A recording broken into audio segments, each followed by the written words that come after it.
Hey guys, welcome back to Gearhead गाड़ी।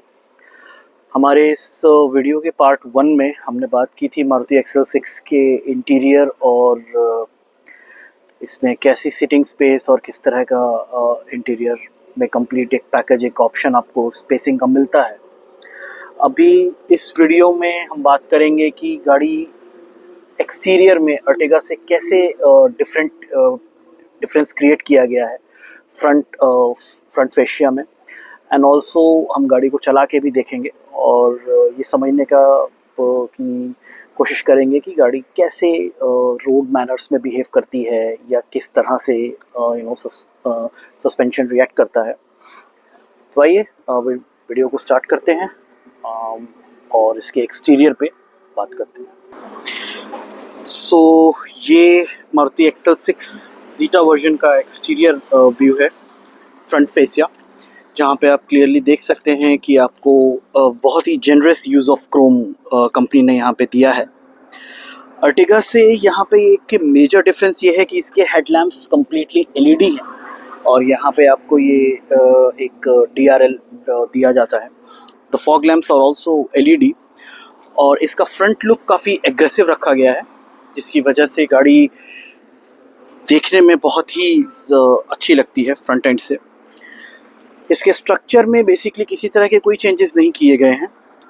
इसके door panels Ertiga के साथ शेयर होते हैं। इसमें रूफ रेल का ऑप्शन आपको ऊपर मिलता है which makes it a bit different. और जैसा कि मैंने बताया था कि इसमें मारुति ने इसके लास्ट अपडेट में 16 इंच व्हील्स दिए हैं to make it more proportionate with the rest of the car. इसका बैक एंड काफ़ी हद तक आपको न्यू मॉडल वॉल्वोस की याद दिलाएगा, Swedish car manufacturer Volvo.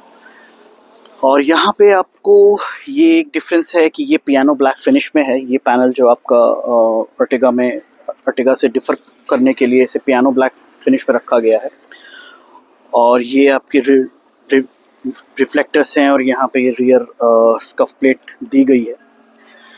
Standard equipment में ये रियर स्पॉइलर नहीं दिया जाता है। ये आप एक ऑप्शनल एक्सेसरी के तौर पे मारुति से ही ले सकते हैं। नेक्सा की ऑफिशियल वेबसाइट पे अवेलेबल भी है। और ये आपका रियर 3 1/4 का लुक है। गाड़ी देखने में काफ़ी वेल प्रोपोर्शनेट है, काफ़ी अट्रैक्टिव है और it's quite a long car, काफ़ी लंबी है।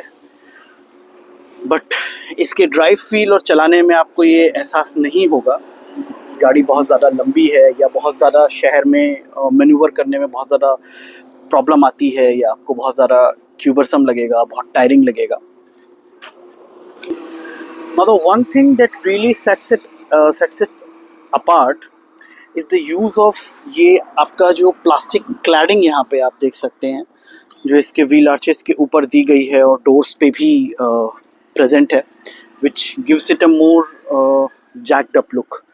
थोड़ा एक उठा हुआ, ज़्यादा एक रेज्ड हाइट का लुक आपको यहाँ पे मिलता है। फॉग लैम्प्स के चारों तरफ एक बहुत ही जेनरस यूज़ ऑफ क्लैडिंग है और साथ ही में व्हील आर्चेस के ऊपर भी ये एक फॉक्स पैनल, यहाँ पे एक प्लास्टिक पैनल दिया गया है which gives it a kind of a different look. आपको ये एलईडी इंडिकेटर्स साइड में मिरर्स पे दिए गए हैं। रियर में लाइट्स हैलोजन हैं, आपको एलईडीज़ का ऑप्शन नहीं है। लाइट्स आपके हैलोजन हैं और ये एलिमेंट यहाँ से जलता है ब्रेक लेने पे। It gives it quite a attractive look. So now अगर हम गाड़ी के ड्राइव फील की बात करें, so car is quite easy to drive, चलाने में बहुत आसान है। आपको इसके डायमेंशंस का, इसकी लंबाई का बहुत ज़्यादा अंदाज़ा या बहुत ज़्यादा प्रॉब्लम आपको फील नहीं होगा शहर में चलाते हुए। The car wraps around you really well. Steering setup इस तरह से दिया गया है कि आपको सिटी स्पीड्स पे लाइट स्टीयरिंग मिलता है और जैसे आप हाईवेज पे स्पीड अप करते हैं तो steering also gain some amount of weight which helps you keep the car stable. Now XL6 is equipped with the option of ABS. It's anti-lock braking system, EBD electronic brake distribution, और साथ ही में आपको इसमें security safety में 4 airbags मिलते हैं, 2 front में और 2 एयरबैग्स आपकी सीट्स की साइड में दिए हुए हैं, which will act as curtain airbags in case of a collision. और आपको यहाँ पे एक माइल्ड हाइब्रिड सिस्टम में जो इसके कलर MID में जो माइल्ड हाइब्रिड सिस्टम दिया गया है, उसमें बहुत सारी इन्फॉर्मेशन है जो कि आपको ड्राइव करते वक्त काफ़ी असिस्ट कर सकती है, जैसे कि माइल्ड हाइब्रिड सिस्टम और इंजन आपस में कैसे इंटरेक्ट कर रहे हैं, कब इलेक्ट्रिकल एनर्जी इंजन को बूस्ट दे रही है या कब आपका इंटीग्रेटेड स्टार्टर जनरेटर बैटरीज को चार्ज कर रहा है, वो सारी इन्फॉर्मेशन थ्रू ग्राफिकल रिप्रेजेंटेशन इसमें आपको अवेलेबल है। Since the presence of cruise control, long distance driving is quite easy. आप क्रूज कंट्रोल का यूज़ करके ना ही सिर्फ आप अपने ड्राइविंग को लेस क्यूबरसम बना सकते हैं, you can also extract some good amount of fuel efficiency figures. Talking about the fuel efficiency, I would say कि आपको बम्पर टू बम्पर ट्रैफिक में शहर में around with the aircon on आपको 11 to 11.5 मिल सकता है। नॉर्मल सिटी ट्रैफिक में you can get as high as 13.5 and even 14, but if only if the traffic condition allows you to. Long distance driving में even with full load and air conditioner on और normal permissible vehicle speeds के साथ आप आराम से इससे 18.5 to 19 even 20 तक extract कर सकते हैं। ऑल्सो वन थिंग जो एक मेंशन करने लायक बात है, दैट इज़ कि मैनुअल वर्जन में जो आपका क्लच है वो बहुत हल्का है, दैट इज़ क्वाइट लाइट, और with the precise gear shift, Marutis are known for precise and slick and very light gear shift. आपको शहर में या लॉन्ग डिस्टेंसेस पे भी चलाने में आपके कोई किसी तरह का आपको टायरसम या आपको लेफ्ट लेग को ये अफसोस नहीं होगा कि आप मैनुअल गाड़ी चला रहे हैं। It's a very comfortable affair to drive this in the manual version because of the light clutch and even lighter gear shifter.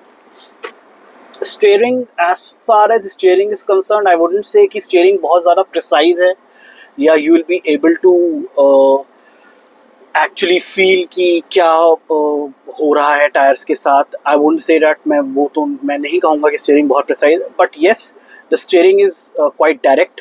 आप you will be able to correctly and accurately maneuver the car. Steering बहुत अच्छे से setup किया गया है। The turning radius of the car is quite tight. आपको 3 point turns की ज़रूरत बहुत ज़्यादा नहीं पड़ेगी unless and until बहुत ही tight space पे आप गाड़ी घुमा रहे हैं। You will be able to easily take that particular U-turn जो traffic conditions में, जहाँ पे basically ये होता है कि अगर गाड़ी का turning radius अच्छा नहीं है, सो आपको 3 point टर्न्स करने पड़ते हैं, which can prove to be quite hectic in peak traffic hours. The visibility all around the car is quite nice. बड़े ग्लास एरिया होने की वजह से आपको एक अच्छा view all around 360 degree view मिलता है। By even in the lower most position of the driver seat, by the way the seat is height adjustable. There's also reek and rake adjust for the steering wheel. उसके बाद आपको सबसे lower most position पे भी बैठ के आगे bonnet का एक फुल क्लियर व्यू मिलता है even on the left side, और एक अच्छा ऑल अराउंड व्यू होने की वजह से ये काफ़ी आसान हो जाता है आपको गाड़ी को मैन्यूवर करना, गाड़ी को चलाना। One very interesting thing about this car is कि इसमें मैनुअल वर्जन में भी हिल होल्ड असिस्ट दिया गया है। आपको हिल होल्ड असिस्ट एक ऐसा सिस्टम है जो कि आपको इन केस ऑफ जहाँ पे आपको एक अपहिल पे गाड़ी को चढ़ाना है और अपहिल पे बीच में गाड़ी को ऊपर ले जाते समय आपको किसी वजह से ब्रेक लेना पड़ जाता है, तो उसके बाद दोबारा उसी अपहिल क्लाइम पे गाड़ी को बिना पीछे आए दोबारा से ऊपर पुल अप करना है, can be a task for some people. लेकिन इसमें hill hold assist manual version में भी दिया गया है, जिसकी वजह से क्लच छोड़ने और एक्सीलरेटर को दोबारा प्रेस करने के बीच में कुछ सेकंड्स के लिए गाड़ी अपने आप हिल पे रुक जाती है। ब्रेक्स आर ऑटोमेटिकली अप्लाइड, और आप जैसे एक्सीलेटर को दोबारा पुश करते हैं गाड़ी अपने आप ऊपर उड़ जाती है। ये सिस्टम जनरली आपको ऑटोमेटिक कार्स में दिया जाता है, बट मारुति ने XL6 में और अपने कई और मॉडल्स में भी हिल होल्ड असिस्ट को मैनुअल में भी दिया है। You also get a traction control system, जो कि आप मैनुअली उसे ऑफ भी कर सकते हैं, which proves to be a boon in wet driving conditions, जहाँ पे आप बारिश में ड्राइव कर रहे हैं या किसी स्लिपरी सरफेस पे ड्राइव कर रहे हैं, आपको ट्रैक्शन कंट्रोल दिया जाता है to maintain that amount of traction on equally on all four wheels. Also there are multiple charging ports all around the car। आपको आगे एक 12 वोल्ट का सॉकेट दिया जाता है with a USB port which also acts as the connector for the Android Auto and Apple CarPlay। Yes, you do get them in the Smart Play Pro system। उसके बाद second row में आपको एक 12 what का charging socket दिया गया है, and also in the third row you also get one to charge your electronic devices.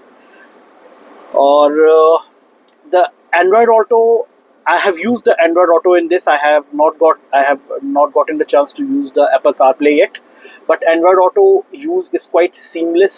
आपको किसी तरह का लैग फील नहीं होगा, आप आराम से Android Auto को यूज़ कर सकते हैं। It is quite easy to connect। as soon as आप अपना फ़ोन इस सिस्टम से कनेक्ट करेंगे, you will get the option of connecting the Android Auto on the home screen itself, which works quite seamlessly in its functions, whether आपको map use करना है या आपको Spotify यूज़ करना है, या फिर आप कोई भी ऐप जो Android Auto में अवेलेबल है आप उसे यूज़ करना चाहे आप आराम से यूज़ कर सकते हैं, किसी तरह की आपको दिक्कत फेस नहीं करनी पड़ेगी। ऑल्सो Zeta वर्जन में आपको rear camera by default company से लग के नहीं मिलता है, आपको वो एज एन ऑप्शनल एक्सेसरी लगवाना पड़ता है, specially in the Zeta version, जो कि आप आराम से कंपनी के किसी भी डीलर से ऑप्ट कर सकते हैं। एट दिस पॉइंट मैं अभी गाड़ी को एक बाईपास पे ड्राइव कर रहा हूँ, जहाँ पे road is not as as uniform and as smooth as you would expect. यहाँ पे कई सारे बम्प्स हैं, बीच में जॉइंट्स भी हैं फ्लाईओवर्स पे, बट क्योंकि इसका suspension setup has been set in a way कि आपको एक बैलेंस मिलता है between comfort and between stiffness and comfortable ride, जो कि आपको एक बैलेंस राइड, एक कंट्रोल्ड राइड प्रोवाइड करता है। बहुत ज़्यादा आपको जर्क्स फील नहीं होंगे, बहुत ज़्यादा आपको अंडुलेशंस फील नहीं होंगे, unless and until the tire pressure is right, which by the way for this car should be in the range of 36 or 37 psi, because only then you will see the actual and the right amount of the right kind of suspension that should actually work। वो आपको 36 और 37 psi के tyre pressure पे ही मिलेगा। Less than that you will feel कि गाड़ी में बहुत ज़्यादा आपको अंडुलेशंस या बहुत ज़्यादा जो एक सस्पेंशन थड की आवाज़ होती है वो आपको सुनाई देगी। Anything more than 37 psi you will feel a very stiff ride, you will feel a very harsh, a very stiff ride। So it is suggestible to maintain the tire pressure at around 36 or 37 psi to actually enjoy the kind of ride quality this car offers।